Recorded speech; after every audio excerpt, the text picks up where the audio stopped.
이 시간 우리에게 주시는 하나님의 말씀은 마태복음 26장 36에서 46절, 신약 46쪽 말씀입니다.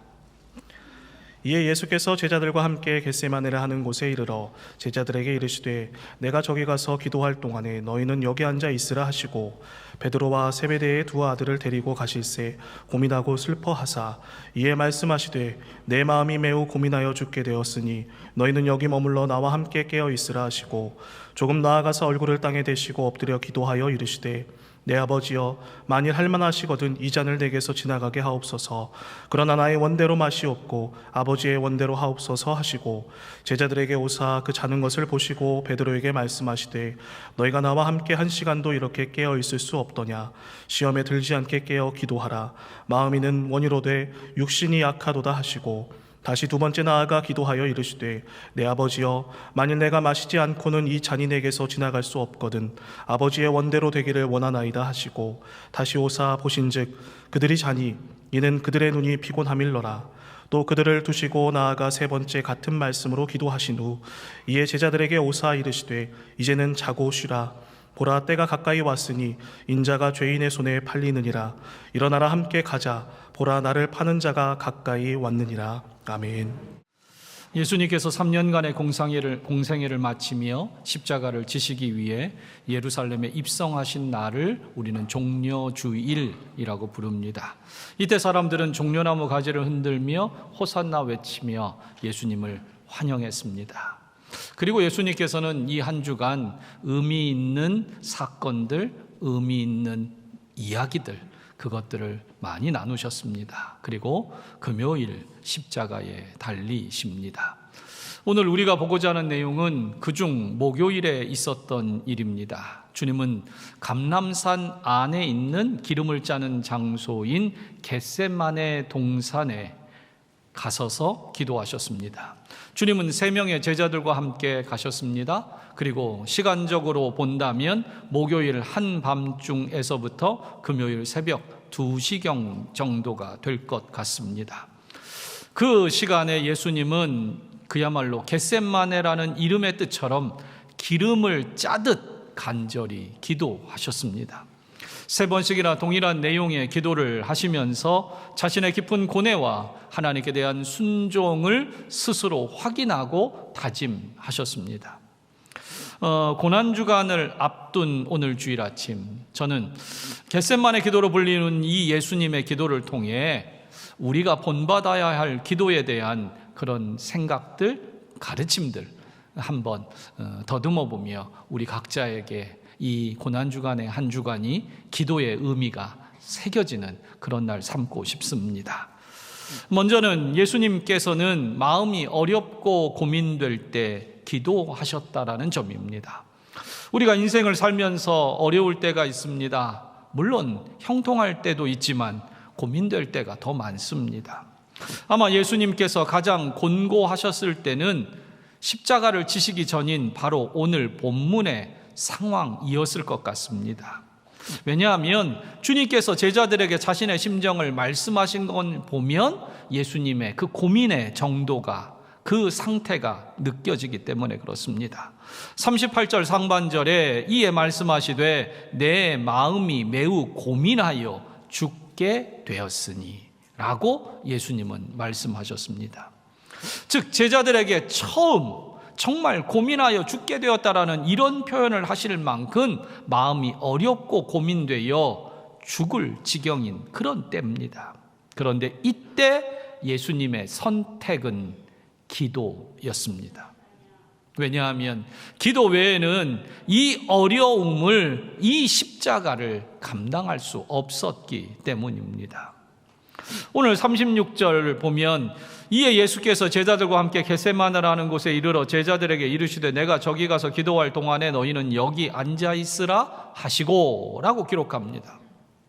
여러분, 주님은 능력이 있는 분이십니다. 사람을 변화시키는 말씀의 능력도, 치유의 능력도, 심지어 폭풍을 잠잠케 하는 능력도 있으셨습니다.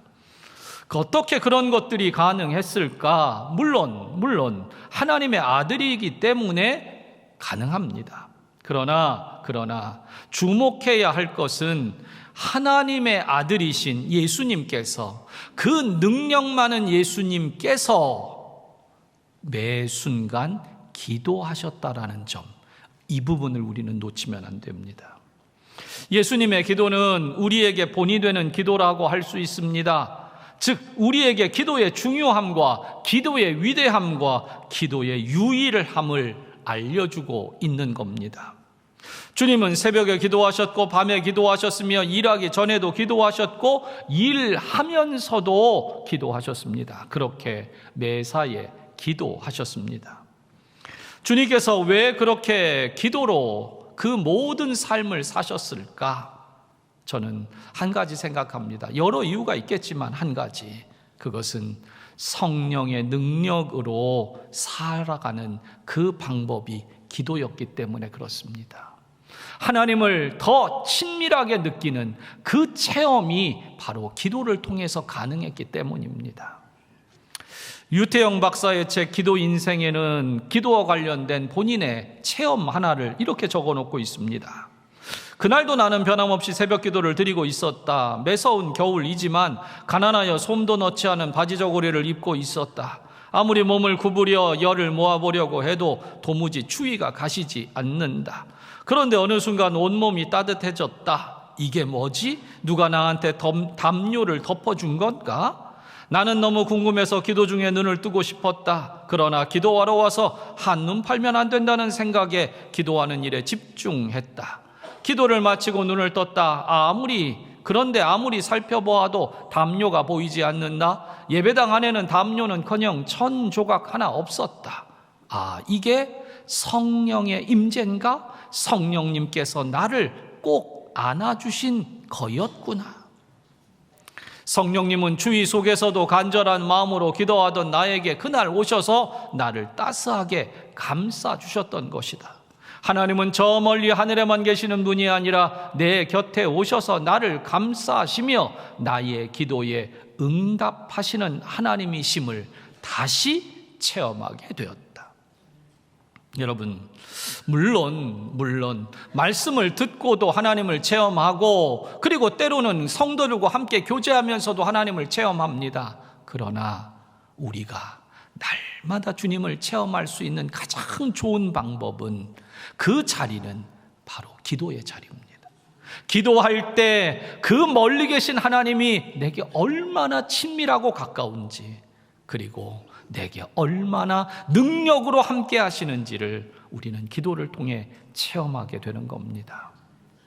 여러분, 혹시 그렇게 기도의 능력을 체험하고 주님의 은혜를 체험하는 것이 기도라고 말씀드렸는데, 혹시 여러분들 중에 그러면 그렇게 어렵고 힘들 때만 기도해서 능력받아서 이겨내면 그러면 다른 때는 기도 안 해도 되겠네요 라고 누가 질문할 분이 있으실지 모릅니다. 누가 그렇게 묻는다면 여러분, 우리는 뭐라고 답합니까? 그럼요, 어려울 때만 기도하면 돼요, 이렇게 답할까요? 아닐 겁니다. 항상 기도해야지요. 저도 마찬가지입니다. 그렇지 않다고 말씀드리겠습니다. 왜냐하면 예수님께서는 어려울 때만 기도하신 것이 아니라 습관을 따라 기도하셨기 때문에 그 어려운 때에도 기도를 놓지 않으실 수 있었다고 저는 생각합니다. 마태복음에는, 오늘 본문인 마태복음에는 그냥 겟세마네 동산으로 가셔서 기도하셨다고만 기록했습니다. 하지만 누가복음 22장 39절은 예수께서 나가서 습관을 따라 감람산에 가시매라고 조금 더 구체적으로 설명을 붙여놓았습니다. 즉 예수님께서는 습관을 따라 감람산에 가셨다는 겁니다. 밥 먹고 차 드시러? 커피 마시러? 아닙니다. 감람산의 습관을 따라 가신 이유는 오로지 기도 때문입니다. 그렇게 기도의 습관을 가지고 예수님은 생활하셨다는 겁니다. 여러분, 그랬기에 예수님은 이 어려운 때 고민되고 죽을 지경인 그 마음의 상태 속에서도 겟세마네를 다시 찾아 기도하실 수 있었던 것입니다. 사람들은 말할 겁니다. 신앙인이라면 위기에 직면하면 기도 안 할 사람이 없을 겁니다 라고 그렇게 말할지 모릅니다.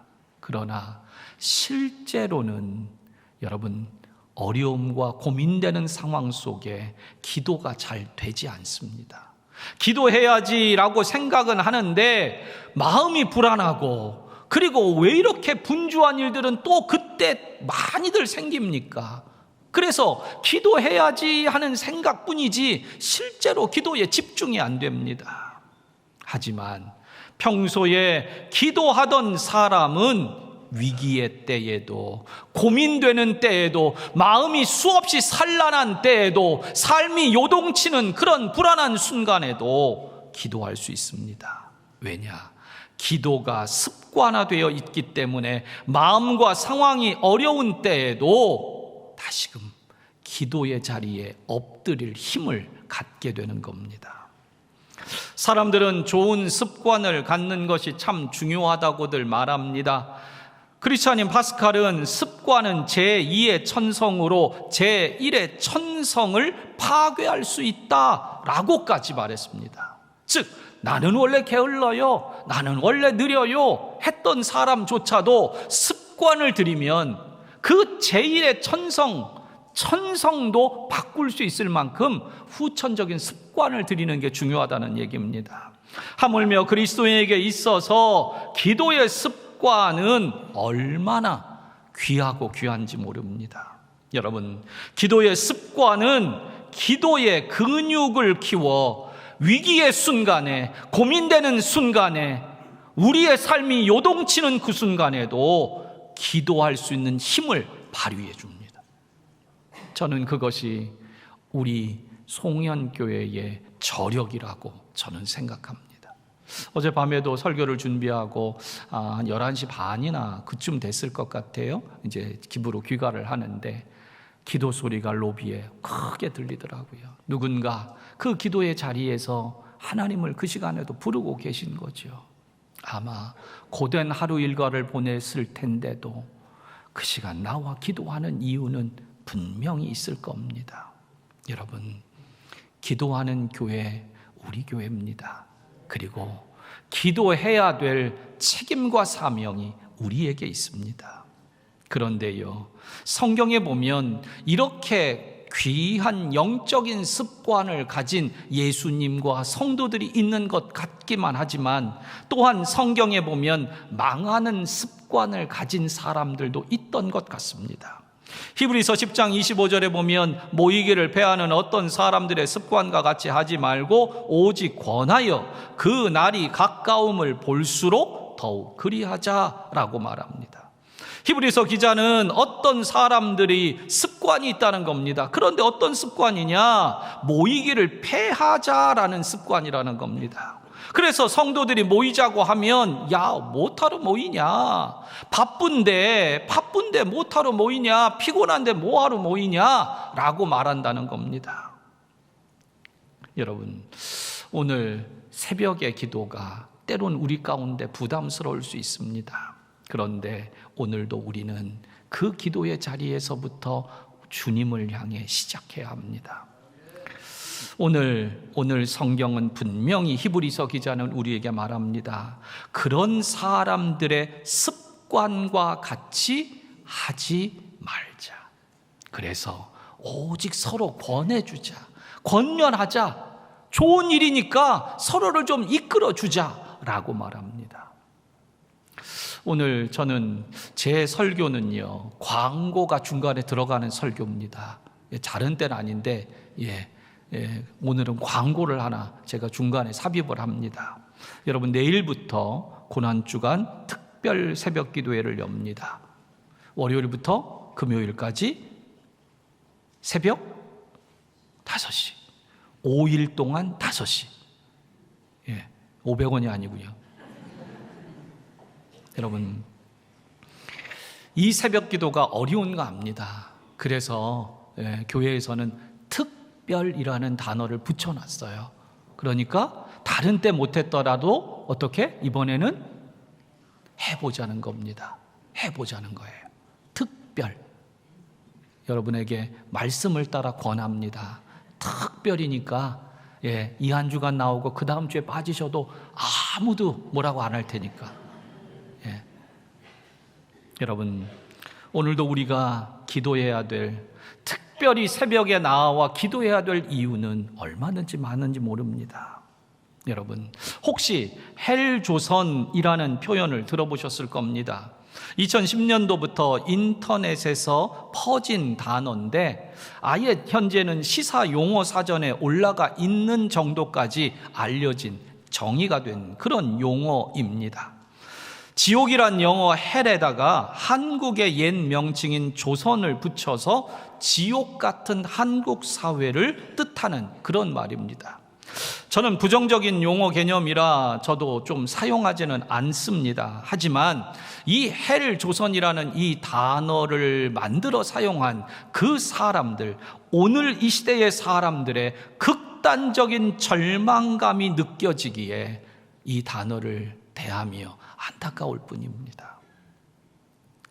올해 2월 통계청의 발표에 따르면요, 청년 실업률이 7.5%로 코로나 이후 최악이랍니다. 게다가 그런 실업률, 그냥 통계로 나온 실업률 말고 체감 실업률도 정부에선 조사를 했는데요, 이 체감 실업률은 2배입니다. 16.4%가 되고요. 이것을 대략 환산하면 대략 청년 6명이 모여 있으면 그 중에 1명은 직업을 못 구한다는 겁니다. 직업을. 더불어 지금 이 사회는 대통령이 없는, 대통령의 자리가 비어있는 그 정도로 정치적인 대립과 불안함들이 가득한 때입니다. 미국 트럼프 정부의 관세 정책은 전 세계의 관세 전쟁이라고 불리우며 우리나라의 기업과 노동자들을 요동치게 합니다. 게다가 우리 자녀들의 미래는 불안하고 늘어나는 노년 인구의 삶도 불투명하기만 합니다. 이런 악순환이 이 사회와 가정에 계속 힘들게 우리를 몰아갑니다. 이런 때 사람들은 모이기를 패하자고 얘기합니다. 바쁜데, 먹고 살기 어려운데 라고 얘기합니다. 그러나 성경은 말합니다. 모이기를 패하는 어떤 습관이 아니라 예수님의 기도의 습관처럼 우리는 모여 기도하기를 원합니다. 우리가 모여 나라와 사회와 가정에 이 아우성치는 이 세대를 위하여 기도해야 할 때인 겁니다. 두 번째로 예수님의 기도는 하나님의 뜻대로 살고자 하는 기도입니다. 39절은 예수님의 기도의 내용입니다. 그 중반부엔 이렇게 기록합니다. 내 아버지여, 만일 할만하시거든 이 잔을 내게서 지나가게 하옵소서. 그러나 나의 원대로 마시옵고 아버지의 원대로 하옵소서. 예수님께서는 십자가에 달려 죽는 것이 얼마나 큰 고통인지 아셨습니다.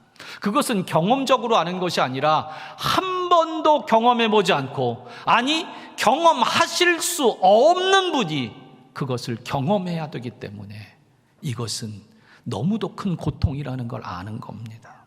그렇기에 할 수만 했다면 지나가게 해달라고 예수님은 기도했습니다. 하지만 그 기도는 당신의 주장을 끝까지 내세운 것이 아니라 오히려 아버지의 원대로 하나님의 뜻대로 순종하겠다는 기도로 기도는 마칩니다.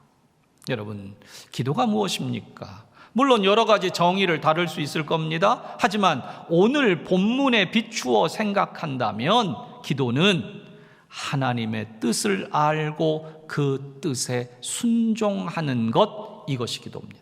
즉 하나님의 뜻을 알고 하나님의 뜻을 사는 것, 이게 기도입니다. 기도에는 두 가지 종류의 기도가 있다고 저는 말씀드립니다. 첫째, 하나님의 뜻을 알고자 하는 기도가 있습니다. 우리가 기도할 때 대부분의 경우는 바로 하나님의 뜻을 알고 싶어서, 하나님의 뜻을 몰라서 기도합니다. 하나님, 사업을 어떻게 해야 되지요? 하나님, 우리 자녀들의 진로는 어떻게 해야 되나요? 우리 아이들 결혼은 어떻게 시켜야 되나요? 그렇게 매사에 우리가 모르니까 하나님의 뜻을 모르니까 알기 원해서 드리는 기도가 있습니다. 그리고 두 번째의 기도는 하나님의 뜻을 살고자 하는 기도가 두 번째 기도입니다. 예수님의 기도의 경우라고 할 수 있습니다. 주님은 하나님의 뜻을 이미 알고 계셨습니다. 하나님께서 주신 이 잔을 마셔야 하는 것, 그것이 하나님의 뜻이라는 걸 알았고 십자가를 지는 것이 하나님의 뜻이라는 걸 알았습니다. 그렇게 다 알고 계십니다. 그런데도 주님은 기도하셨습니다. 왜? 그렇다면 왜 기도하셨을까? 저의 결론은 하나님의 뜻을 살고자 기도하신 겁니다. 많은 사람들이 나의 소원을 하나님이 들어주시기를 원해서 기도합니다. 그러나 기도는 나의 소원 성취가 아니라 내게 주신 소명을 성취하는 목적이 기도입니다. 여러분, 하나님의 뜻을, 하나님의 소원을 내 소원으로 품고 사는 것, 그게 기도입니다. 대개 우리가 기도를 시작할 때는 내 생각과 뜻이 이루어지기를 원해서 기도를 시작합니다. 그러나 어떻습니까? 한참을, 때로는 몇 날 며칠을 기도하다 보면 하나님의 뜻이 깨달아집니다. 그러면 어떻게 됩니까? 그때부터는 하나님, 내 뜻은 내려놓겠습니다. 오직 하나님의 뜻을 나를 힘을 주십시오 라고 기도하게 되지 않습니까? 그게 참다운 기도입니다. 즉, 성도는 생활 속에서 기도하는데 하나님의 뜻을 알기 위해 기도할 뿐만 아니라 하나님의 뜻을 알게 되었다면 이제 하나님의 뜻을 살기 위해서 기도해야 합니다. 그러니 우리는 매사에 기도할 수밖에 없는 겁니다. 언젠가 한 10여 년 전쯤 되나요? 언젠가 제가 교회 성도들과 서울역 노숙자 급식 봉사를 위해 소중한 사람들 교회라는 서울역 앞에 있는 그 기관을, 그 장소를 방문을 했습니다. 그곳에서 주방을 총괄하시는 한 여집사님을 뵙고는 제가 큰 은혜를 받았습니다. 그 당시에 60대로 보이는 그 집사님은 약 300인분의 점심 식사를 준비하느라 바쁘게 움직이고 계셨습니다. 또 저희는 시키는 대로 일사불란하게 다 따랐습니다. 그런데 배식을 하던 중에요, 이 여집사님이 한 노숙자분과 정말 유창한 영어로 대화를 하시는 장면을 제가 봤어요. 그 장면을 보면서 동시에 제가 놀란 게, 노숙자분도 왜 이렇게 영어를 잘하시고 이 집사님도 왜 이렇게 영어를, 그러니까 식사할 때마다 자주 그렇게 대화를 하시는 것 같아요. 그런데 영어를 잘 못하는 제가 들어도 하나도 못 알아듣겠어요. 그래서 저는 아마도 이분이, 여자 집사님이 과거에 영어 선생님이셨나 보다, 그렇게 생각을 했습니다. 그래서 다 마친 후에 궁금해서 한번 이 집사님께 여쭙습니다. 집사님, 영어 정말 아까 보니까 너무 잘하시던데 영어 선생님이셨나 봐요. 그러자 이분이 아니라고 손사래를 치며 잠깐 자신의 이야기를 들려주십니다. 자신은 미국에서 30년을 산 미국 시민권자인데 그곳에서 신앙생활하면서 정말 하나님의 은혜를 받고 기도하는 가운데 어느 날 하나님께서 너는 다른 사람을 위해 봉사하는 삶을 살아라 라고 감동을 주시더라는 거예요. 마음에 음성을 들려주시더라는 거예요. 그것이 한두 번이 아니더래요. 그래서 이 집사님이 하나님께 결단했답니다. 하나님, 제가 그러면 60살이 되면 제가 하는 일 마치고 자녀들도 다 시집장가 보내고 나면 60살이 되면 그렇게 살겠습니다 했다는 겁니다. 그래서 정말 60사가 되던 해 그분은 가족을 떠나 홀로 한국으로 왔고 5년째 이 주방에서 매일 그 노숙자들에게 밥을 해대는 일을 아침부터 하루 종일 감당하고 있다는 겁니다. 그런데 이분이 마지막 제게 들려주시는 말 한마디가 지금도 제 마음속에 남아요. 이분이 뭐라고 하냐면, 목사님, 저는 하나님께 받은 은혜가 너무 큽니다. 여러분, 어려운 얘기입니까? 정말 대단한 표현입니까, 이게? 우리는 하나님의 작은 은혜를 받은 사람입니까? 여러분, 하나님의 뜻을 아는 것이 아니라 하나님의 뜻을 살기 위해 기도해야 합니다. 예수님께서는 마태복음 21장에서 두 아들의 비유를 통해 종교 지도자들에게 질문을 던집니다. 너희 생각에는 어떠하냐? 어떤 사람에게 두 아들이 있는데 맏아들에게 가서 이르되 예 오늘 포도원에 가서 일하라 하니 대답하여 이르되 아버지여 가겠나이다 하더니 가지 아니하고 둘째 아들에게 가서 또 그와 같이 말하니 대답하여 이르되 실소이다 하였다가 그 후에 뉘우치고 갔으니 그 둘 중에 누가 아버지의 뜻대로 하였느뇨? 그러자 그 종교 제자들이 말합니다. 이르되 둘째 아들이니이다. 주님은 내가 아버지의 뜻을 들었느냐? 내가 아버지의 계획을 아느냐? 네가 얼마나 큰 은혜를 체험했느냐? 묻지 않고 네가 아버지의 뜻대로 행했느냐를 물으신다는 겁니다. 여러분, 오늘도 기도 가운데 하나님의 뜻을 알아가십시오. 그리고 거기서 그치지 말고 기도하며 하나님의 뜻을 살아가십시오. 끝으로 기도하신 후에 예수님의 모습도 오늘 말씀 속에 우리에게 은혜가 됩니다. 46절입니다. 일어나라 함께 가자 보라 나를 파는 자가 가까이 왔느니라.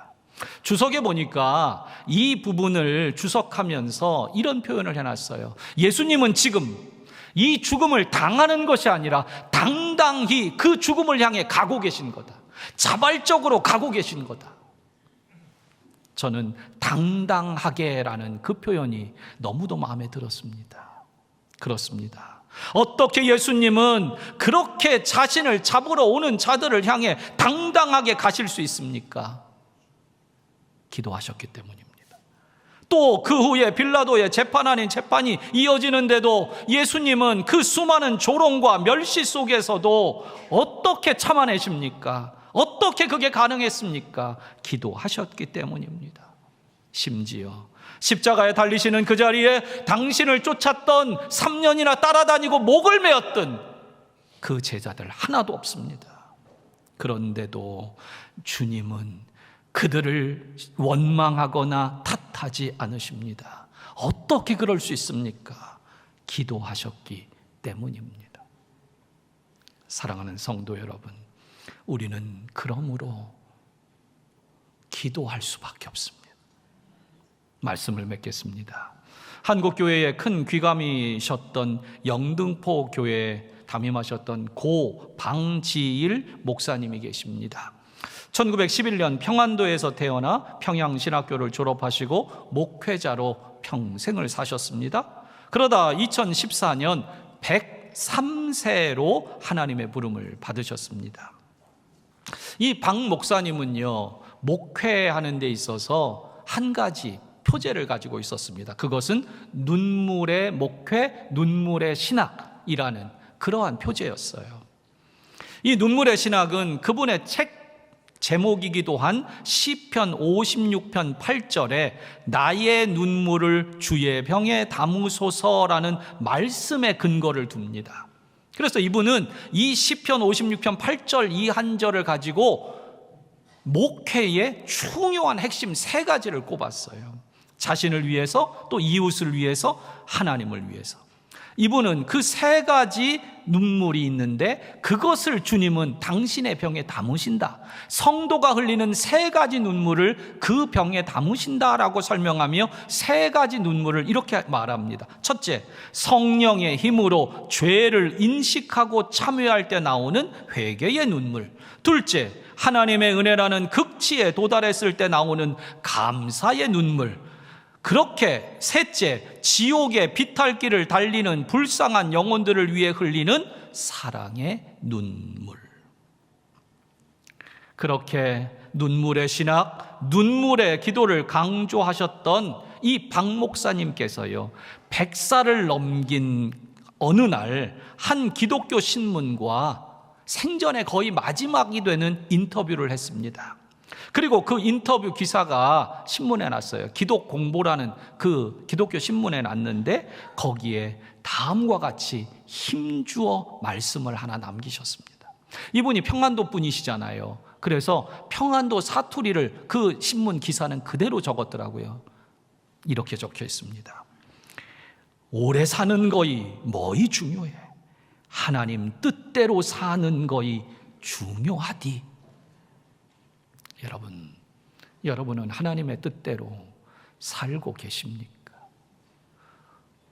얼마나 오래 교회를 다녔고 얼마나 우리 가문이 빛나고 이게 아니라 내가 지금도 하나님의 뜻대로 살고 있는가? 여러분, 부활주의를 앞두고 이 고난주간에 목회자인 저는 특별 새벽기도회라는 이름으로 한 주간을 여러분들에게 기도의 자리에 동참을 요청합니다. 여러분, 이 특별 새벽기도를 갖는 이유는 성도님들을 괴롭게 하려는 것이 아니라 성도님들을 거룩해 하기 위한 마음인 줄 알아주십시오. 여러분, 그리스도인은 기도하지 않으면 죽습니다. 기도하지 않으면 성결해질 수 없고요. 기도하지 않으면 하나님을 체험할 수 없어요. 그러므로 이 혼탁한 때에, 힘을 잃어버린 때에 기도 말고는 방법이 없습니다. 사랑하는 성도 여러분, 이 한 주간의 새벽의 기도가 여러분에게 허락된 십자가를 지기 위해 꼭 찾아가야 했던 겟세마네의 기도가 되기를 바랍니다.